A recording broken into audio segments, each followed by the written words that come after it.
తండ్రి లేని పండుగ పుట్టినరోజు చాలా బాధాకరం ఫ్రెండ్స్. అది ఎంత నరకంగా ఉంటుందంటే తల్లిదండ్రులు లేని తల్లి గాని తండ్రి గాని లేని పిల్లలకి తెలుస్తుంది అనమాట.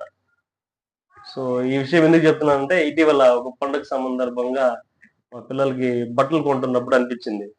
ఒక డ్రెస్ చూసాను నేను. నాకు అనుకున్న దానికన్నా కొంచెం కాస్ట్ పెరిగింది. సో ఆ కాస్ట్ కి మనకు అవసరమా, ఇది కొంచెం తగ్గించి తీసుకుంటే కనుక ఆ మిగిలిన డబ్బులతో మన పిల్లలకి ఇంకేదైనా బట్టలు, ఇంకేదైనా మంచిది వస్తువు కొనుక్కోవచ్చు కదా అనిపిస్తుంది అన్నమాట మైండ్కి. సో ఒక తండ్రిగా ఇది ఇట్లా ఫీల్ అయ్యాను నేను. ఎస్పెషల్లీ ఇది ఎందుకు చెప్తున్నానంటే మొన్న అమ్మ నాన్న కూడా ఇలాగే ఫీల్ అయ్యింటారు కదా. సో వాళ్ళ జీవితంలో ఎన్నో ముఖ్యమైన సందర్భాల్లో ఎన్నో త్యాగాలు చేసి మనకు కావాల్సిన వస్తువుల కోసమో వాళ్ళ విలువైన సమయాన్ని డబ్బుల్ని అంతా మన కోసం కేటాయించుంటారు.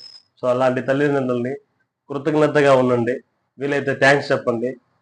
తల్లిదండ్రులు లేని పండుగలు ఎలా ఉంటాయో, వాళ్ళు ఉన్నప్పుడు ఎంత బాగుంటాయి అన్నది డిఫరెన్స్ మనకి మనం తల్లిదండ్రులు అయితే తెలుస్తుంది.